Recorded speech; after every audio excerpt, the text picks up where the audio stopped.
Bismillahirrahmanirrahim. Assalamualaikum warahmatullahi wabarakatuh. Waalaikumsalam warahmatullahi wabarakatuh. Alhamdulillahirabbil alamin wassalatu wassalamu ala asyrofil anbiya wal mursalin wa ala alihi washabihi ajmain.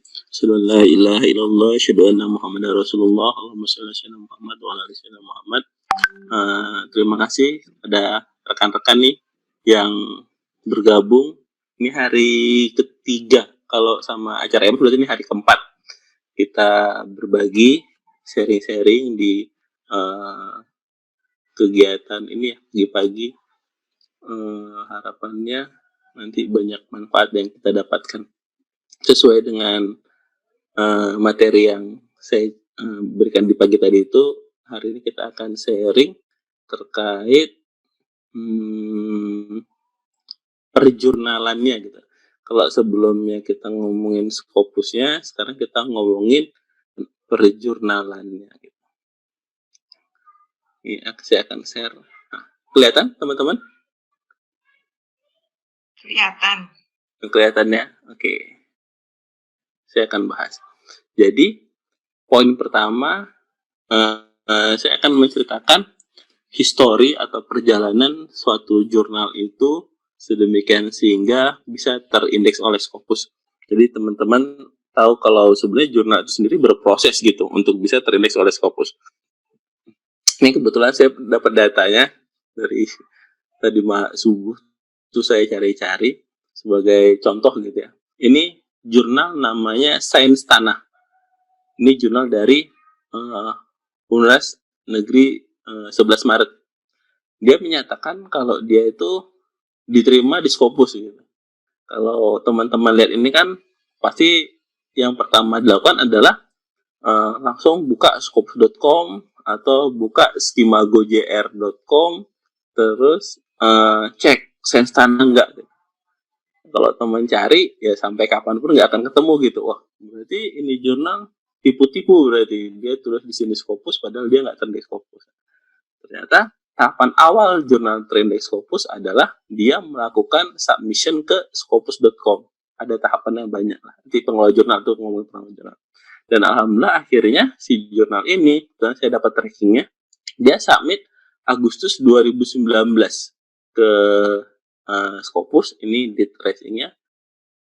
Dan alhamdulillah 11 Februari kemarin dia terindeks oleh Scopus. 11 Februari 2020, berarti masih 2 bulan yang lalu gitu dia terindeks Scopus. Nah, karena dasar inilah dia berani mengklaim kalau jurnal dia sudah terindeks oleh Scopus. Oke, clear ya? Nah, sudah diterima. Namun, teman-teman kalau cari di scopus.com, seperti yang kemarin saya sudah ajar di Scopus Preview, Sains Tanah itu hasilnya nihil. Nggak akan pernah ditemukan gitu jurnal ini di Scopus. Karena dia baru saja terindeks oleh Scopus. Paham ya?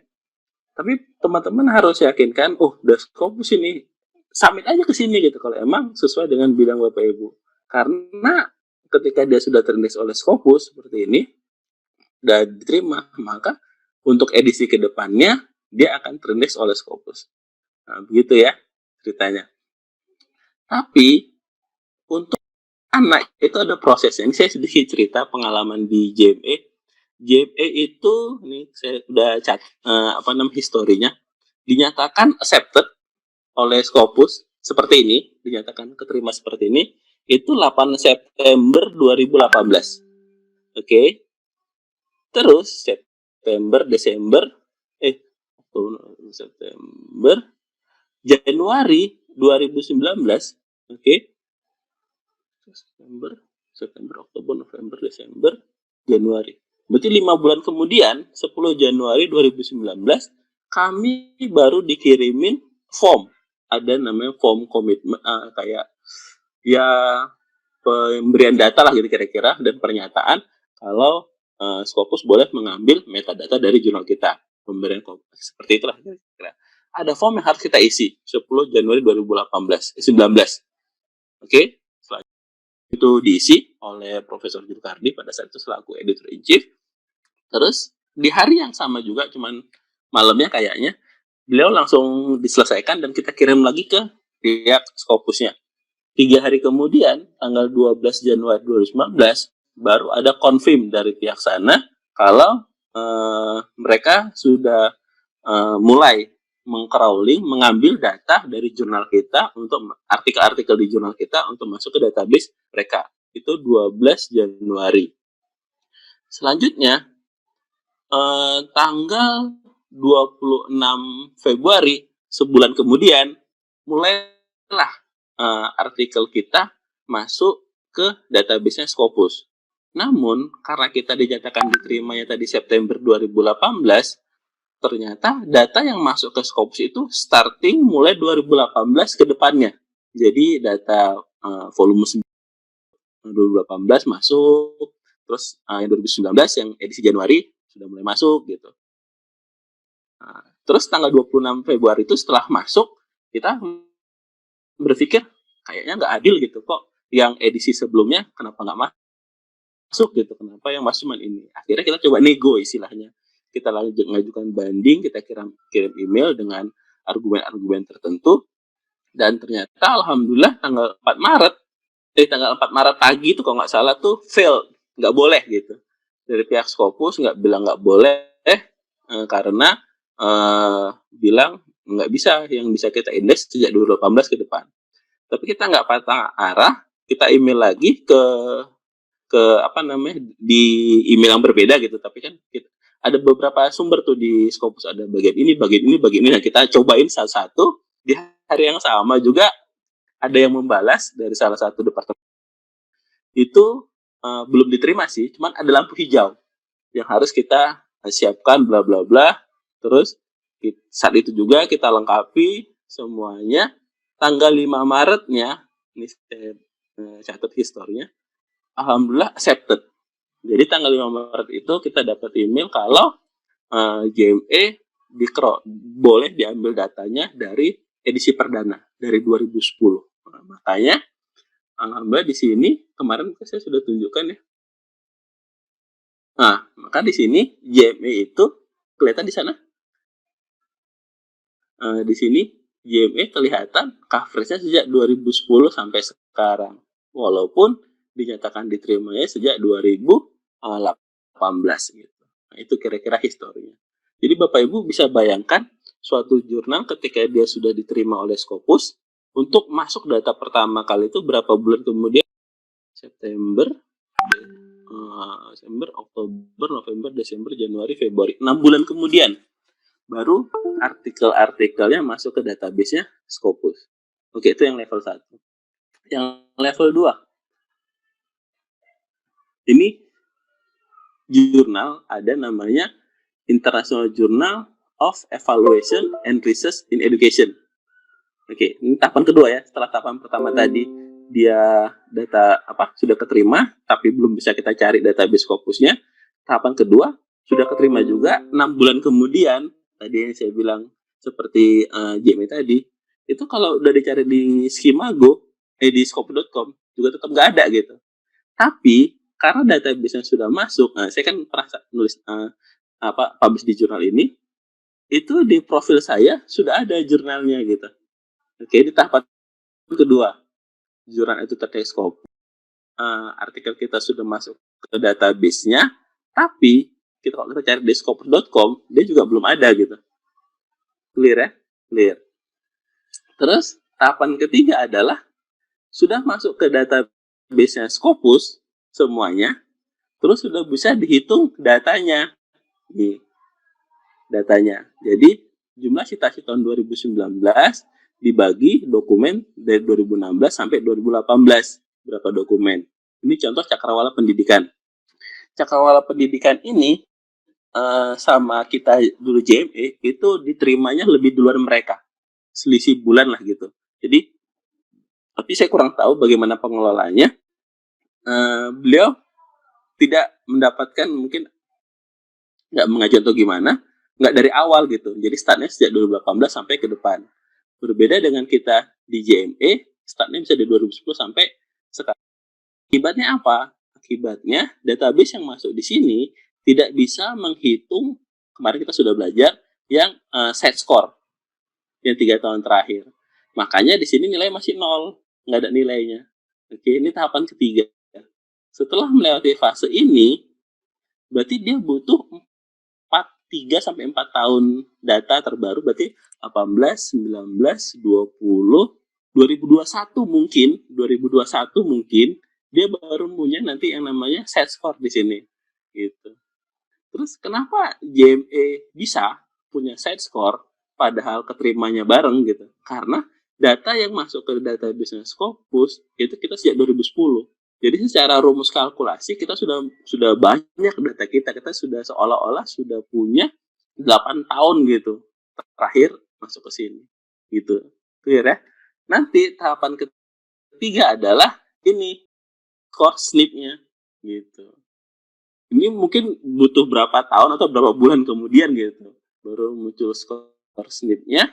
Selanjutnya lagi baru muncul full poinnya. Nah, kalau sudah muncul semua seperti ini, maka jurnal ini baru punya yang tadi dikatakan Q1-nya, Q2-nya, kita sudah bisa nyari dia di Skimago. Gitu. Kalau ininya belum komplit, poinnya belum komplit, mau sampai kapanpun teman-teman cari di Skimago ya tetap nggak ada gitu. Jadi karena Skimago menggunakan data atau dasar dari jurnal yang ini. Aduh, ini kenapa dia nggak mau? Dia ngambil data dari yang Scopus tadi yang ketiga item ini, tunggu full semuanya. Gitu. Oleh karena itu kalau teman-teman cari JME atau cari Cakrawala atau tadi nyari Ijain dan seterusnya, itu kalau di Skimago ya tetap nggak ada gitu. Karena belum komplit datanya. Begitu ya untuk materi yang pertama tadi terkait tahapan-tahapan suatu jurnal untuk sampai terindeks oleh Scopus. Jadi teman-teman nggak perlu khawatir gitu, misalnya kok di Skimago nggak ada, kok di Scopus nggak ada, tapi katanya dia terindeks Scopus. Ya kalau emang sesuai dengan bidang kita dan mungkin kita relevan untuk di sana, ya coba aja gitu. Yakin itu nanti artikelnya bakalan terindeks oleh Scopus. Jadi secara garis besar, ketika suatu jurnal terindeks oleh Scopus, mulai dari tahapan ini, ketika dia dinyatakan diterima, dan nanti data dia masuk ke Skimago JR, sedemikian sehingga dia punya skor SJR yang 0,0, itu mungkin sekitar 5 sampai 6 tahun kemudian gitu. Kalau datanya sudah komplit gitu. Jadi tidak instan gitu. Jadi si pengelola jurnal juga ini. Jadi bisa teman-teman bayangkan perjuangan seorang pengelola jurnal itu agar jurnalnya bisa sustainable gitu. Jadi wajar ketika tadi yang seperti minggu lalu saya cerita, ada beberapa jurnal ya itu investasi dia gitu. Dia berjuang sampai Scopus, yang ketika sudah Scopus ya, dia mau cari uang dan seterusnya itu ini. Itu yang pertama ya. Yang kedua, saya akan tunjukkan bagaimana materi kita kedua terkait apa tadi mengidentifikasi jurnal dia terindeks Scopus atau enggak. Kalau saya biasa melakukan yang namanya triangulasi gitu. Tahapan pertama, cek di jurnalnya. Tahapan kedua, cek di scopus.com. Tahapan ketiga, cek di Skimago kalau memang videonya. Kalau di ketiga hal ini dia sama dan semuanya punya, maka jurnal itu positif terindeks oleh Scopus. Saya kasih contoh. Ini saya kasih contoh studi kasusnya yang nggak benar dulu gitu, karena biar bisa sebagai kontra example-nya. Ini jurnal namanya International Education Studies. Kalau teman-teman lihat websitenya, bagus gitu. Ada di sini Q3 gitu. Kelihatan kan? Q3. Oh, berarti ini jurnalnya ini bagus nih. Terus teman-teman lihat di bagian arsipnya misalnya. Di bagian arsipnya, terbit tiap bulan gitu. Berarti kans masuknya besar nih biar bisa terbit di jurnal ini gitu. Nah, ternyata ini merupakan pemancing aja gitu.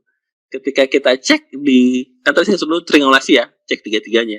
Kita cek di scopus.com, mana tadi? Ini, dia tuh sudah discontinue gitu. Sudah dikeluarkan dari Scopus gitu, jurnal ini gitu.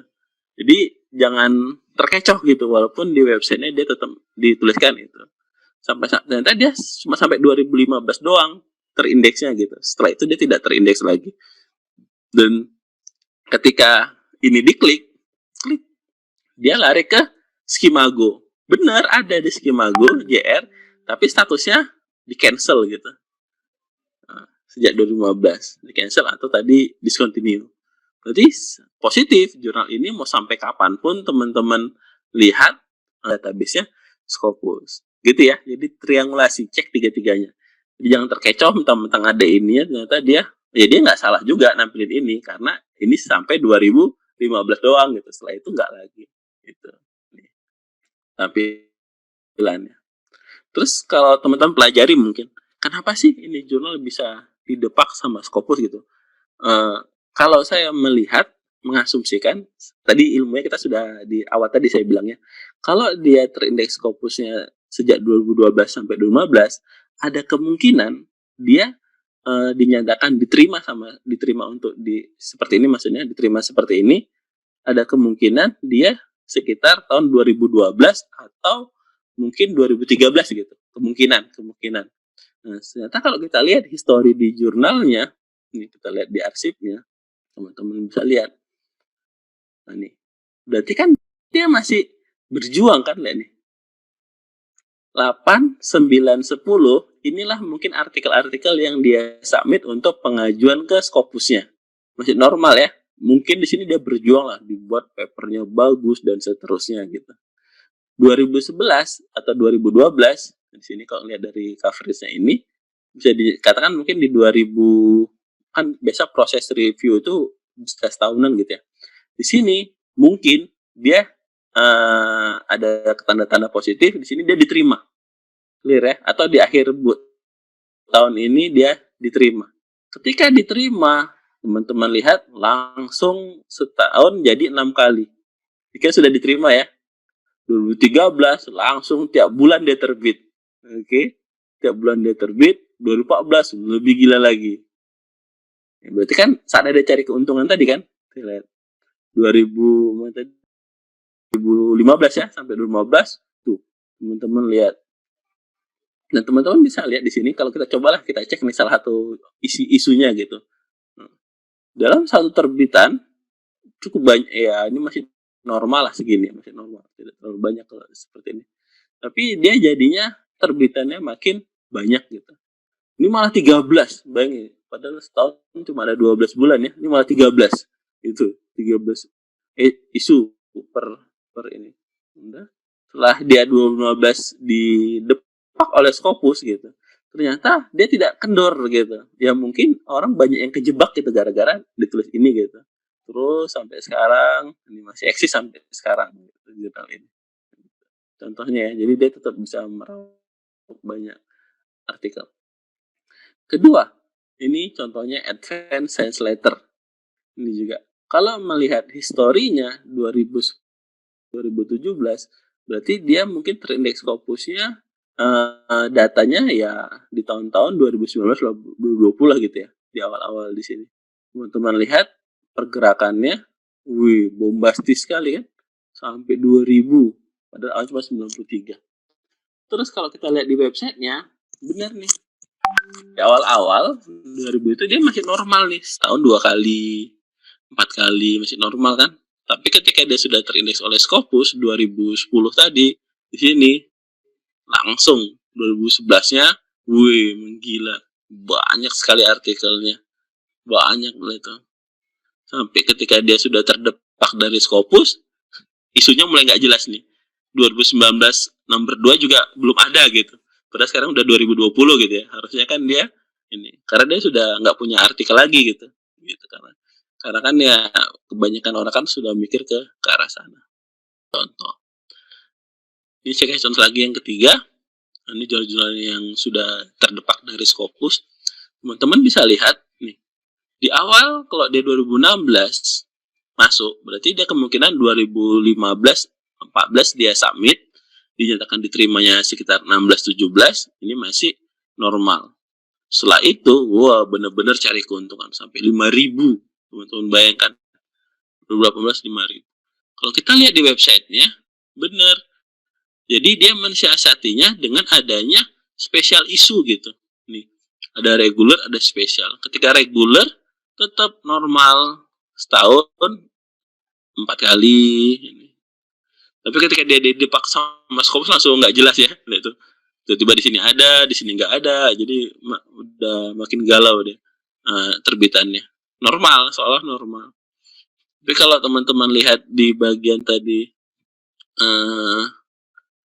teman-teman lihat di bagian spesial isunya, wah ini baru yang mengerikan. Lihat nih, 2019. Dia punya 4.42. Jadi artinya dia menerbitkan tahun 2018 itu 42 isu plus 4 yang normal. Berarti 46 isu dia terbitin. Dan tiap isunya, wah ya seperti kita ketahui lah ya, kalau namanya spesial isu ya pasti banyak banget gitu. Jadi wajar ketika lihat di sini perubahannya signifikan sekali gitu. Setelah itu ya didepak sama Scopus. Jadi teman-teman juga bisa jadi ajang pembelajaran ketika mau submit ke suatu jurnal, lihat aja perubahannya itu normal apa gimana gitu. Kalau misalnya ini ya lah gitu, kalau misalnya perubahan-perubahannya nggak ini. Jadi begitu ya. Sekarang kita coba ambil contoh,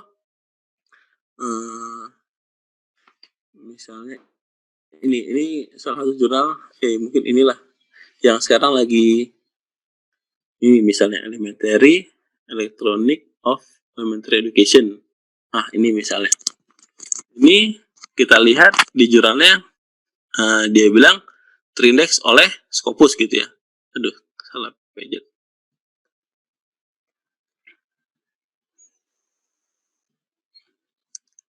Kita lihat di Scopus dia ada apa enggak gitu. Kan dia bilang pertama ada. Sekarang kita cek jurnalnya di bagian source. Ini saya sengaja tidak menggunakan akun premium ya, akun normal. Jadi teman-teman bisa melakukan hal yang sama gitu, seperti sebagaimana yang saya lakukan. Kita cek, oh ternyata ada kan di Scopus. Kita lihat. Oke, positif, dia 29 sampai sekarang gitu. Karena ini sudah muncul, berarti dia sudah punya yang namanya QQ gitu. Teman-teman tinggal kayak gini aja, search di Google, terus tambahin ini, langsung kelihatan di skema gue-nya. Oke, jadi kita lakukan triangulasi ya. Pertama, lihat di jurnalnya, oh ternyata katanya Scopus gitu. Kita klarifikasi, buka scopus.com, oh ternyata masih ada dan masih sampai sekarang, nggak discontinue. Dan karena sudah keluar SJR-nya, berarti dia punya bisa dicari QQ-nya. Kita buka di Skimago, oh benar, dia ternyata ada di sana dan dia masuk kategori Q3. Jadi resmi kalau jurnal ini terindeks oleh Scopus dengan kualifikasi di Q kuartil 3 dengan skor SJR 0,23. Dan kalau bagi teman-teman yang mau ngajar ke guru besar dengan masa kerja lebih dari 20 tahun, ini bisa jadi salah satu syaratnya lah gitu, untuk syarat ke guru besarnya. Kira-kira pengantar materinya seperti itu dari saya. Ini sekarang saya mau coba lihat di chatting atau ada pertanyaan. Sambil mungkin teman-teman yang mau bertanya bisa siap-siap sebelum saya buka. Saya coba baca yang di sini dulu. Apakah jurnal sudah terindeks Scopus yang belum memiliki ranking di dalam pengusahaan JJA, perlakuannya apa nilai sebagai jurnal kalau masalah penilaian di jabatan fungsional, teman-teman coba buka PAK yang baru. PAK yang baru itu lebih detail, bagus banget. Jadi dia bilang kalau baru terindeks Scopus doang, tapi belum ada di Skimago, itu nilainya berapa ada. Kalau nilainya udah ada di Scopus, ada di Skimago, tapi SJR-nya kurang dari 0,1, nilai juga ada. Jadi bacalah aturan yang baru itu lebih bagus, lebih detail. Pengklasifikasinya jelas, poin-poinnya. Terus sama Farisi saya mengecek jurnal di web jurnal, terus terlihat Scopus. Di Scopus.com tertulis coverage-nya sampai 2019. Tetapi di Skimago coverage-nya ongoing. Oh ya, ini terkait coverage ini teman-teman bisa lihat ini. Ini saya kasih contoh. Bentar. Ini bisa lihat tampilannya di teman-teman di sana, kelihatan ya. Ini buat Mas Salman Al-Farisi. Jurnal ini kan terindeks covernya sampai 2019. Clear ya? Sampai 2019. Ini masih nggak sampai present, bisa nggak? Teman-teman tinggal lihat aja di sininya. Scopus Content Coverage. Klik di sini, lihat. Ternyata sampai 2020 juga masih gitu, masih terindeks. Nah, berarti kalau begini ceritanya, Scopusnya belum ngupdate datanya, itu aja. Karena secara coverage-nya dia masih sampai 2020. Nah, begitu ya. Jadi menyikapi jurnal seperti itu, insya Allah masih Scopus. Oke. Terima kasih. Oke, kebayang Pak ya? Yang jelas. Nah, jadi klarifikasinya di sini. Terus, Mas, materi ini seharusnya juga diterima kepada pelatihan reviewer nasional ya, karena tahun lalu saya masuk JME sebagai luaran hibah, tapi di-reject oleh reviewer dengan alasan tidak ada dalam skema GJR, jadi alasan tidak diterima hibahnya karena itu. Lalu banding saya membawa JME sudah menjadi akhirnya dapat terima juga. Nah, kalau masalah ini Mbak Rina ya tinggal kontak ke reviewer nasional aja gitu mengenai ini. Mungkin itulah ke depan untuk kasus-kasus seperti ini mungkin teman-teman bisa melakukan triangulasi tadi, terus bisa di print screen untuk sebagai banding atau sebagai laporan awal untuk pengajuan apakah hibah atau jabatan fungsional dan seterusnya, biar lancar gitu. Pak Ruli, apakah pengecekan kredibilitas berlaku untuk publisher? Misalnya kita mau ngecek site press dan lain. Kalau masalah publisher itu besar sekali ya ininya apa namanya ranahnya ya. Jadi yang saya omongin di sini dan termasuk materi saya yang saya share di sini, kita ngomongin jurnalnya aja. Jadi kalau kita ngomongin publisher itu kasihan nanti gara-gara mungkin ada salah satu jurnal di publisher tersebut kurang baik, masa seluruh publisher dianggap tidak baik, tidak seperti itu. Kita hitung case by case saja, jurnal per jurnal.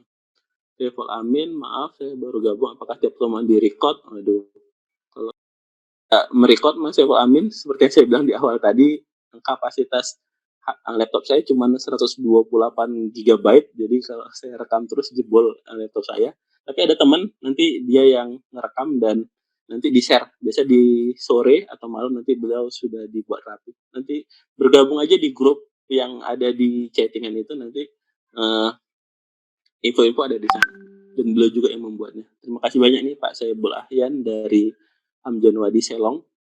Bagaimana hasil triangulasi semuanya ada dan benar, tapi teknisnya agak nyimpang seperti langsung accept dan bayar uang tertentu. Apakah ini kita masih aman untuk diklaim? Nah, untuk yang ini Mbak Yeka, besok kita bahas lebih detail mengenai jurnal-jurnal yang seperti itu. Jadi secara triangulasi dia benar. Tadi saya cerita di awal ya, nih yang saya bilang tadi. Ini 3 jurnal ini benar dulu di awalnya gitu. Ketika masuk ke ini Scopus ya karena dia mungkin tadi ngejar ya uang lah gitu ya, makanya dia melakukan hal itu gitu. Dan emang dia nggak peduli terkait quality karena dia kan sifatnya bisnis gitu, bisnis banget gitu ya. Jurnal juga bisnis sih, cuman nggak seperti itu. Dan emang ya kalau jurnal-jurnal seperti itu pertama agak riskan kalau kita mau mengajukan nanti ke jabatan fungsional, itu agak riskan karena ada beberapa asesor itu pengalaman teman-teman yang ya kita bantuin itu dia minta bukti corresponding, bukti reviewernya, bagaimana pergerakan artikelnya, versi pertama kayak mana, hasil review seperti apa dan seterusnya. Jadi itu sayang. Saran saya teman-teman kalau ada jurnal seperti itu, ya jurnal itu benar terindeks Scopus, cuman apa namanya etiknya belum baik. Saran saya cari jurnal yang lain aja. Kamaria, apakah ada jurnal yang pernah terindeks Scopus lalu di cancel pada tanggal tertentu lalu kembali lagi? Ada. Jurnal sepertinya ada Mbak Kamaria. Siapa ya yang ada? Jadi ketika dia sudah di cancel, mungkin dia taubatan nasuha, terus berproses lagi dan masuk lagi ada. Terima kasih jawabannya Pak Ruli. Oke, sip. Kira-kira begitu. Mungkin ada yang mau Pak Ruli, saya pernah melihat nama jurnal sama ISN yang berbeda. melihat pernah nama jurnal sama dengan ISSN yang berbeda. Setelah dicek, satu jurnal masuk Scopus, satunya discontinue. Oke. Jadi teman-teman, apa namanya, jurnal ini Mbak Intan Sari, banyak yang seperti itu banyak. Jadi itu pengecoh biasanya. Dia namanya disamain, tapi ISSN berbeda. Jadi fungsi triang teman-teman juga cek seperti itu. Pertama cek nama jurnalnya, kedua cek ISSN-nya, ketiga cek diskonnya atau enggak. Besok, materi besok yang versi advance saya akan tunjukkan lebih gila lagi. Apa gilanya? Nama jurnalnya sama, nomor ISSN-nya sama, di Scopus ada, di Skimago ada, tapi itu jurnal fake, jurnal tipu-tipu gitu. Nanti kita akan bahas besok untuk materi advance. Ini kita baru pengantar aja. Mas Dian, maaf Pak Ruli, bagi pemula apakah mungkin dengan mensubmit ke jurnal klinik Scopus tapi belum ada key di Skimago, nilainya belum komplit, itu bisa berpeluang besar untuk diterima? Oh, kalau masalah diterima enggaknya, ya semua, saya selalu mengatakan ke teman-teman itu, ya semuanya berproses. Yang pasti kalau udah Q1, Q2 pasti lebih sulit lah ketimbang Q3 dan Q4. Q3 dan Q4 ya mungkin lebih sulit ketimbang yang belum ada. Logikanya seperti itu. Tapi intinya dicoba aja dulu semuanya. Mudah-mudahan kalau kita emang secara konten materinya bagus, teknik menulis kita juga bagus, dan ada proses di situ, saya rasa ya walaupun nantinya ditolak gitu kan, kita bisa coba ke jurnal yang lainnya.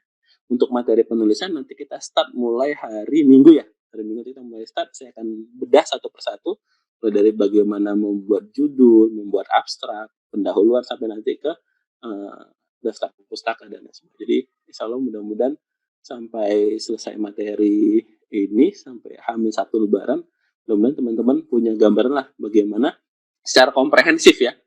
Pertama, Scopus itu apa? Memang saya buat materinya berjenjang seperti itu, harapannya teman-teman bisa mengikuti dengan apa ya, santai tapi sedikit tapi dapat gitu, jangan satu hari semuanya tapi ujungnya lupa gitu kan. Jadi pertama saya kenali Scopus itu apa dulu, 2 hari ini kita belajar jurnal itu, jurnal Scopus seperti apa, karakteristiknya. Setelah itu baru kita belajar nulisnya, sampai dapat artikelnya, jadi artikelnya. Dan 2 pertemuan terakhir saya ngajarin bagaimana submitnya dan pasca diterimanya. Kira-kira begitu. Mudah-mudahan bisa ikut terus. Ini lagi, jika seorang tembus Scopus Q3, tiba-tiba 2 tahun kemudian, jurnalnya Scopus bagaimana si penulis. Nah, lagi-lagi nih, kalau misalnya masalah jabatan fungsional itu apa ya, subjektivitas dari asesor. Jadi saya nggak, karena saya bukan asesor. Tapi yang kedua teman-teman itu harus ketahui kalau pengen mau aman, terbitlah di jurnal yang aman gitu. Kalau sudah terindikasi kayak nggak bener gitu ya siap-siap aja nanti ditolak. Lanjut, jurnal research criminal education adalah Skimago dan Scopus, kok publishingnya berbeda, JRME. Mungkin coba bisa dicek Pak. Ini ya ISSN jangan tadi kayak yang di atas, beda ininya, beda namanya sama tapi ISSN berbeda gitu. Mungkin bisa dicek. Mas, satu lagi, bagaimana trik kita memilih jurnal teknik Scopus yang bisa seenggaknya masuk kriteria PAK? Apakah ada jurnal paper yang terbitkan per edisi atau jeda publikasi tiap edisi yang lainnya? Karena kadang tricky juga. Oke, untuk Mbak Rina ini, kalau saya melihatnya begini Mbak. Pertama, lihat aja edisi-edisi sebelumnya. Ideal nggak gitu? Misalnya setahun 2 kali, 3 kali, 4 kali, sampai setahun 12 kali juga ada yang ideal. Asal tadi saya bilang terbitannya itu normal gitu jumlah artikelnya. Terus ada proses review, itu sih yang penting. Ada proses review. Dan ada historinya gitu. Nah itu yang penting. Dan itu yang nanti biasa jadi kriteria penting bagi PAK. Dan jurnal-jurnal seperti itu ya insya Allah aman lah gitu. Kalau saya. Pak Rubaina mencari jurnal-jurnal Q1 dengan tema TTT. Ibu bisa search di scopus.com. Ini saya coba ya. Scopus.com. Teman-teman bisa cek di bagian kalau pencarian artikel sih sebenarnya ini materi yang Di bagian source ini, oke, teman-teman bisa lihat di bagian ini, di bagian subject area. Nah, kalau untuk matematika itu biasanya di sini kita pilih mathematics, terus di sininya miscellaneous, terus setelah itu di apply, terus ditambah lagi yang kedua adalah education.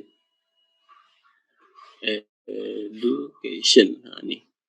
Biasanya kalau ini diklik itu jurnal-jurnal yang akan muncul adalah jurnal-jurnal yang di bidang yang kita pendidikan matematika gitu. Ini jurnal-jurnalnya. Ya Bapak Ibu tinggal cek aja di sininya. Kalau saya skornya seperti ini ya rata-rata Q1 lah. Tapi untuk Q1 enggaknya ngeceknya ke Skimago ya, bukan ke scope.com. Begitu kira-kira. Oke. Kalau acuan kita adalah besarnya biaya yang harus kita keluarkan untuk submit Scopus, apakah bisa? Misalnya kalau lebih mahal berarti tindek Scopus Q3, Q2. Oh, nggak jadi jaminan Pak kalau misalnya bayar atau enggaknya, besar enggaknya itu saya sih nggak jadi jaminan, tetap ke kualitas artikelnya juga, terus kualitas publishernya juga. Kalau saya malah mindsetnya begini, bagi saya kalau bisa cari jurnal yang Q-nya tinggi, terus Q-nya tinggi, open access, dan gratis. Nah, itu baru. Kalau teman-teman bisa dapat itu, ya dan bisa publish di situ, itu ada suatu prestis tersendiri gitu kalau saya melihatnya, kalau saya merasakannya gitu. Jangan ujuk-ujuk masih baru belajar langsung cari yang bayar mahal gitu. Yang penting publish ya, jangan begitu juga gitu. Jadi biasa kalau jurnal yang sudah mapan itu jurnal-jurnal yang sudah mapan itu biasanya mereka punya menggratiskan biaya publication fee-nya gitu. Tadi pertanyaan dari Mas Salma Afarisi, ini saya cek ya. JRME kan maksudnya publishernya NCTM, di Skimago, di Scopus NCTM juga sama berarti kan ya. Terus yang beda yang mana ya? Mungkin Mas Salman bisa kasih ini. Tak bayar dulu baru di review. Waduh, gawat ini. Sepengetahuan saya, publication fee itu setelah paper dinyatakan diterima. Kalau mau di review tapi bayar dulu, riskan sih. Kalau jadi jurnal itu ada namanya submission fee, ada publication fee. Biasanya submission fee itu gratis biasanya. Gitu. Jadi kok saya bilang normal nggak Pak? Sejauh ini saya bilang sih nggak normal. Teman-teman juga harus tahu jurnal-jurnal terbitan Springer, Elsevier itu kalau kita memilih untuk green namanya, green access apa gitu, itu gratis sebenarnya, gratis. Tapi yang bayar nanti adalah yang baca gitu, makanya ada mereka harus bayar sekian untuk download paper kita gitu. Tapi kalau misalnya kita pilih gold access atau hybrid biasanya itu baru yang bayarnya mahal. Pembaca tidak dipaksa untuk membayar lagi gitu. Tapi kita bisa siasati gitu, kita bisa siasati. Nanti sebenarnya materi H-2 gitu ya, H-2 terakhir gitu tentang submission. Kita bisa siasati dengan beberapa strategi-strategi biar bisa tetap publish tapi nggak bayar gitu. Jadi saya akan ceritakan. Semoga teman-teman masih ini. Ini sekarang masih cerita jurnalnya aja ya, nggak usah cerita yang prosesnya dulu. Maaf Pak, bukannya di sisi kiri itu ada tulisan set score highest quartile, bedanya apa ya sama kuartilnya Skimago? Nah ini berarti Mas Abdurrahman, materi ini sudah dibahas di pertemuan sebelumnya, bisa coba nanti lihat aja videonya. Intinya kuartil Skimago itu mengambil data dari kuartil yang ada di scopus.com. Pak Ruli, jurnal Scopus yang berbahasa Indonesia, bahasa Indo ada nggak? Ada. Cakrawala Pendidikan, itu bahasa Indonesia sampai sekarang. Jadi kalau teman-teman punya paper dirasa bagus, tapi malas nerjemahin, dan bahasa Indonesia juga bagus, coba submit ke Cakrawala Pendidikan. Saya kemarin sempat ngecek edisi terbarunya mereka itu masih ada yang bahasa Indonesia. Tadi kan ada yang bertanya tuh, Pak, ada nggak yang dia di cancel terus nyambung lagi? Nah, ini kayak ini contohnya nih. Ini tahun 98 tercoverage, terus ada jeda, terus tahun 2000 terindeks lagi sampai sekarang. Nah, ini mungkin bisa jadi contoh. Oh, kenapa di sini penerbitnya ini? Terus kenapa di sini penerbitnya Taylor and Friends? Begitu ya Pak, pertanyaannya Pak ya? Pak Salman masih bergabung? Oke. Bapak tinggal cek aja di internet kalau Taylor and Friends itu sama sebagaimana kalau Bapak bertanya itu satu perusahaan, Taylor sama Friends itu. Taylor and Friends sama Roll itu satu sama-sama di London. Gitu. Saya kira ini. Itu Pak, nggak ada masalah Pak. Itu barang yang sama, maksudnya masih satu perusahaan. Oke. Kang, apakah jurnal indeks Scopus tidak berbayar? Kalimatnya gimana ya? Jurnal yang tersebut tidak bayar. Kalau publication fee-nya itu banyak.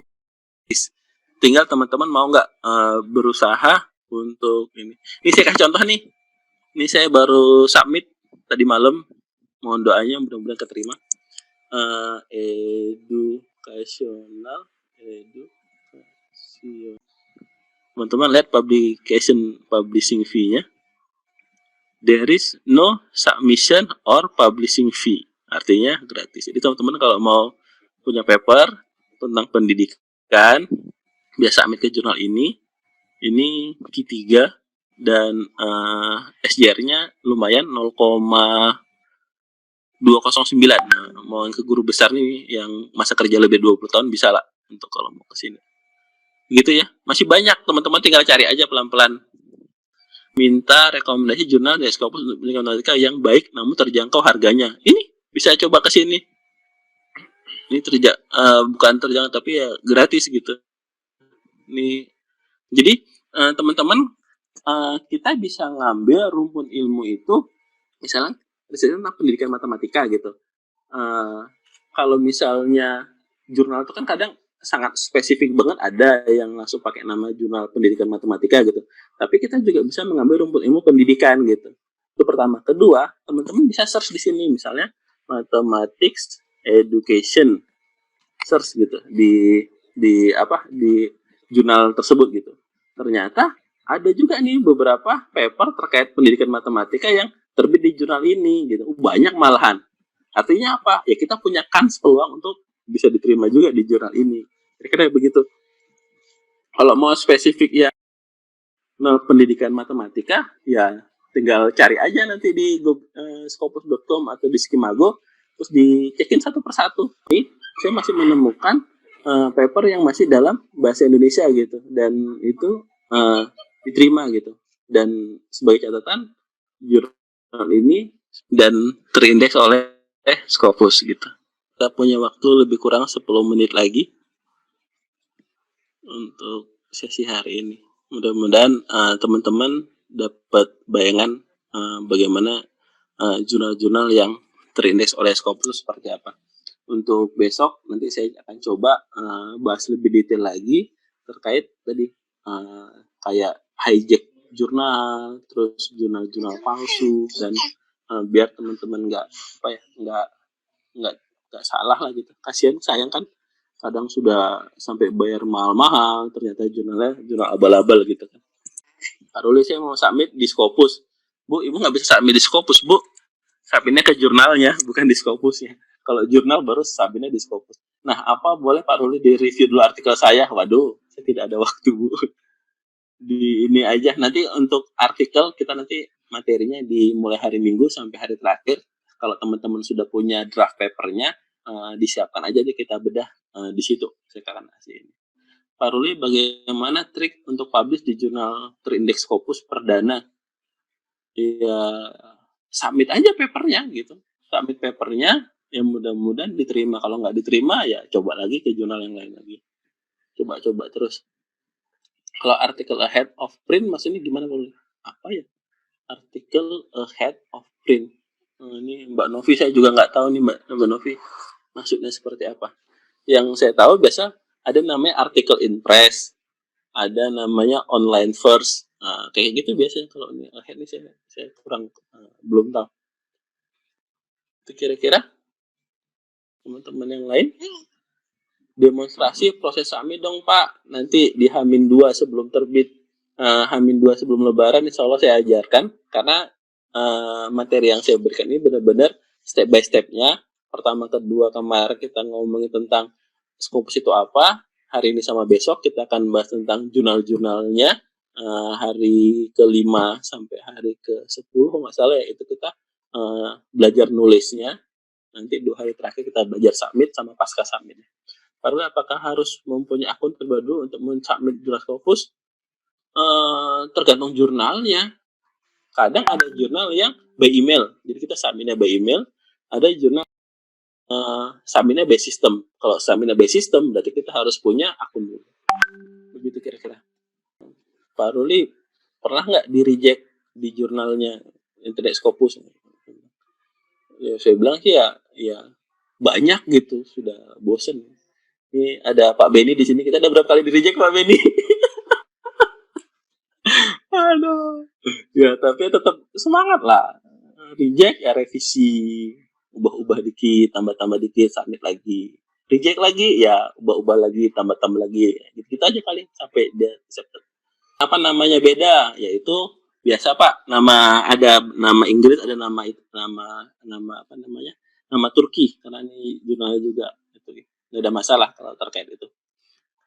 Kayak tadi yang jurnal Sains Tanah itu dia punya nama lain, soil apa gitu namanya. Jadi itu nggak ada masalah. Maaf Pak Ruli, jika author belum punya afiliasi, apakah bisa sambil bisa pakai afiliasinya apa ya? Guru ya, kalau guru di sekolahnya. Kalau ini ya jurnalnya minta sih Pak. Bukan Scopus yang minta, tapi jurnalnya minta ada afiliasinya. Apakah di sekolah atau di ini. Apakah perusahaannya gitu. Itu kira-kira.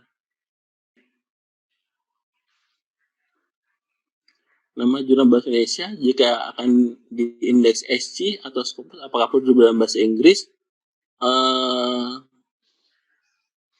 Jadi begini, kalau untuk nama aslinya itu menggunakan nama sesuai dengan data ISSN dunia.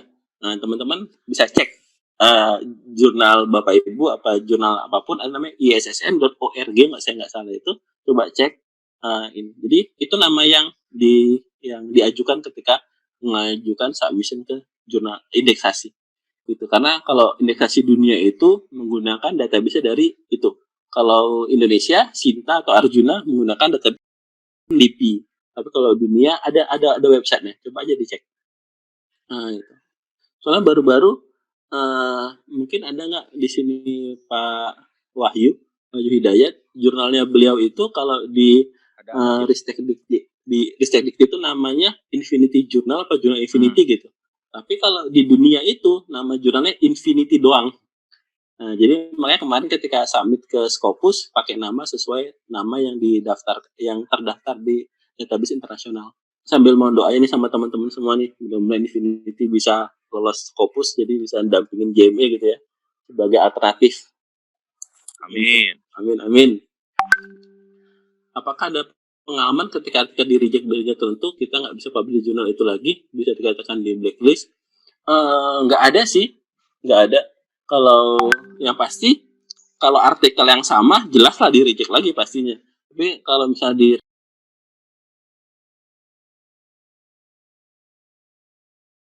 masalah itu. Sebagai informasi, saya tuh dulu pernah di reject sama salah satu jurnal itu di Q2, nunggunya 2 tahun, determinasi oleh WOS. Setelah di reject, terus nggak lama saya di assign sebagai reviewer di sana gitu. waduh ini suatu kehormatan kan. Tapi saya terima aja, dan ketika saya lihat standar reviewnya, wajar karena artikel saya kemarin di recheck, nanti luar biasa. Tapi dari situ kan kita jadi tahu, oh standar jurnal ini seperti ini gitu. Jadi harapannya kalau mau submit ke sana lagi, ya harus begini gitu. Pak Ruli biasanya referensi seperti apa? ISSN.org. Kriteria referensi. Kriteria referensi.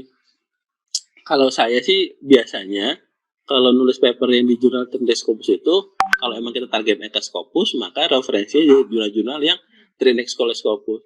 Tapi Pak, konten riset saya bermuatan lokal Pak, dan itu kan tulisannya terbit di jurnal-jurnal nasional. Ya enggak apa-apa, itu juga bisa kita gunakan. Tapi nanti ketika dalam penulisan referensinya ada namanya kurung siku gitu. Jadi judul bahasa Indonesianya, kurung siku, judul bahasa Inggrisnya gitu. Kira-kira seperti itu.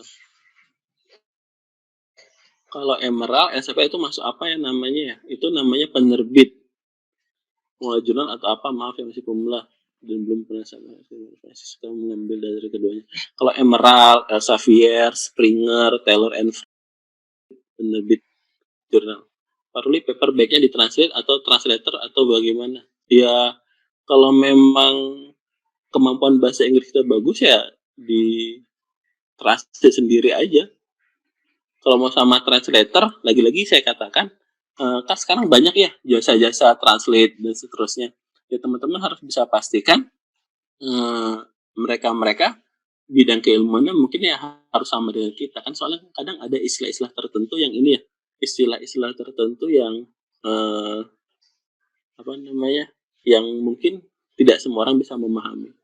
Saya pribadi kemarin sewaktu ada summit ke jurnal yang terindeks WOS itu, saya itu minta bantuan temen dari yang lagi studi di Amerika gitu. Tapi sifatnya itu kita via WA gitu. Jadi beliau memproofread paper saya, tapi sambil diskusi gitu karena takut melenceng gitu. Itu yang paling baik sih seperti itu kalau untuk mentranslate-nya. Pak Ruli, apakah artikel yang kualitatif kurang diterima daripada yang kuantitatif? Wah, ini subjektif sekali nih. Sampai hari ini mungkin bisa dikatakan 95 kalau nggak 100% paper saya itu semua kualitatif gitu. Jadi lagi-lagi itu tergantung jurnal yang dituju gitu. Contoh, sekarang ada jurnal yang lagi booming itu namanya kualitatif report, nggak salah namanya, kualitatif report. Itu Q1 dan itu gratis. Kalau saya, kalau nggak salah kualitatif report ya, nama jurnal saya mungkin lupa. Ini bisa dicek. Itu nama judulnya kualitatif report gitu. Ya jangan sampai teman-teman sambil ke situ penelitiannya kuantitatif, ya pasti ditolak lah gitu. Jadi intinya kalau masih itu dilihat aja ke jurnalnya. Pak Ruli, jika kita belum pernah menulis di Q3, tiba-tiba kita dapat tawaran sebagai reviewer di jurnal tersebut, apakah itu mungkin? Ya mungkin kita daftar ya mungkin bisa di ini, atau dia bisa mengambil database dari email kita, mungkin dari artikel dan seterusnya. Ini mohon doanya teman-teman nih, saya kemarin ngajuin diri jadi reviewer di Educational Studies in Mathematics. Kalau misalnya keterima kan lumayan ya, jadi punya gambaran gitu untuk bisa di sana. Itu jurnal gitu.